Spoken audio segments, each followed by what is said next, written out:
विश्व के सभी मानवों को वैद्य गुरुदेव मिश्र का नमस्ते। Life style and world peace YouTube channel में आप आते हैं, इसके लिए ढेर सारी साधुवाद, बहुत सारी बाधाएं। यहाँ life style and world peace YouTube channel में आते ही आप लाइक करें, सब्सक्राइब करें, बेल आइकन बटन को दबाते हैं, कमेंट में अपना विचार लिखें, मोबाइल नंबर छोड़ें, अपने कंट्री का नाम लिखें। अगर आप पुण्य के भागी बनना चाहते हैं तो आप सब्सक्राइब के साथ साथ शेयर जरूर करें। हमारा संपर्क नंबर है 94 71 26 98 82। जीवन रसायन के अंतर्गत भाग 2 में आज हम चर्चा करेंगे स्वप्नावस्था में स्वप्न दृष्टा स्वयं अकेला ही होता है।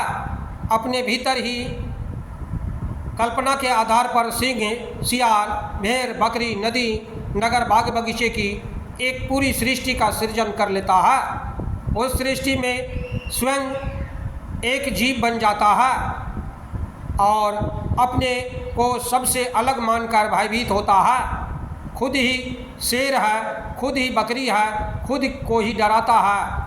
चालू स्वप्न में सत्य का भान न होने से दुखी होता है। स्वप्न से जाग जाए तो पता चले कि स्वयं के सिवाय और कोई था ही नहीं, सारा प्रपंच कल्पना से रचा गया। इसी प्रकार यह जागृत प्रपंच में सृष्टा जागृत सृष्टा द्वारा काल्पनिक कल्पित है।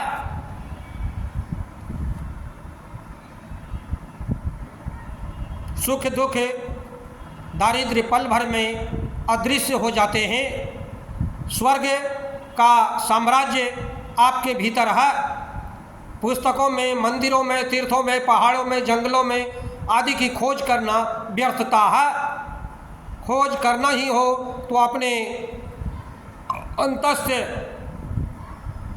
आत्मानंद का खोज करना, अपने अंदर में झांकना, अपने अंदर को जानना। मैं कौन हूँ, मैं इस धरती में क्यों आया, मेरा आने का मुख्य उद्देश्य क्या है, खोल देने वाली किसी तत्ववेता महापुरुष की खोज करें। जब तक आप अपने अंदर से खोजेंगे नहीं, आपको कुछ नहीं मिलेगा।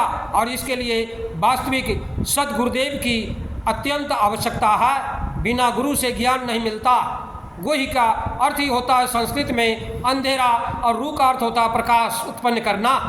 अर्थात गुरु का अर्थ होता है जो अंधकार से प्रकाश की तरफ हमें ले जाए, उसे हम गुरु कहते हैं।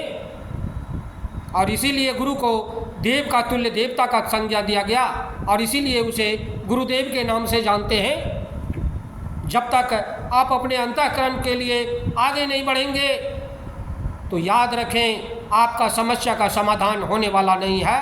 अंतःकरण अंधकार को दूर करने के लिए कटिबद्ध नहीं होंगे, तब तक 333 करोड़ कृष्ण अवतार ले लें, फिर भी आपको परम लाभ नहीं मिलेगा। शरीर के अंदर के आत्मा का वस्त्र है। वस्त्र को उसके पहनने वाले से अत्यधिक प्यार मत कीजिए। जिस क्षण आप सांसारिक पदार्थों के में सुख खोज करना छोड़ देंगे, स्वाधीन हो जाएंगे, अपने अंदर की वास्तविकता का अनुभव करेंगे, उसी क्षण से आपको ईश्वर के पास जाना नहीं पड़ेगा। ईश्वर स्वयं आपके पास आएंगे। यही दैवीय विधान है। क्रोधी यदि आपको शाप दे और आप समत्व में स्थिर रहे, कुछ न बोलिए, तो आपका आशीर्वाद में वह परिणत हो जाएगा। जब हम ईश्वर से विमुख होते हैं तब हमें कोई मार्ग नहीं दिखता और घोर दुख सहना पड़ता है। जब हम ईश्वर में तन्मय होते हैं तब योग्य उपाय, योग्य प्रवृत्ति, योग्य प्रवाह अपने आप हमारे हृदय में उठने लगते हैं। जब तक मानव चिंताओं से उद्विग्न रहता है, इच्छा एवं उपासना का भूत उसे बैठने नहीं देता, तब तक बुद्धि का चमत्कार प्रकट नहीं होता। जंजीरों से जकड़ी हुई बुद्धि हिलडुल नहीं सकती। आपके चिंताएं, इच्छाएं, वासनाएं शांत होने से स्वतंत्र वायुमंडल का आविर्भाव होता है। इसमें बुद्धि को विकसित होने का अवकाश मिलता है। पंच भौतिक बंधन कट जाते हैं और आत्मा अपने पूर्ण प्रकाशमान में चमकने लगते हैं। वो सजा के भय से भयभीत होने वाले अपराधी न्यायाधीश जब तेरी सजा का हुक्म लिखने के लिए कलम लेकर तत्पर हो, उस समय यदि एक पल भर भी तो परमानंद में डूब जाए तो न्यायाधीश अपना निर्णय भूले बिना नहीं रह सकता। फिर उसकी कलम से वही लिखा जाएगा जो परमात्मा के साथ तेरी नूतन स्थिति का अनुकूल होगा।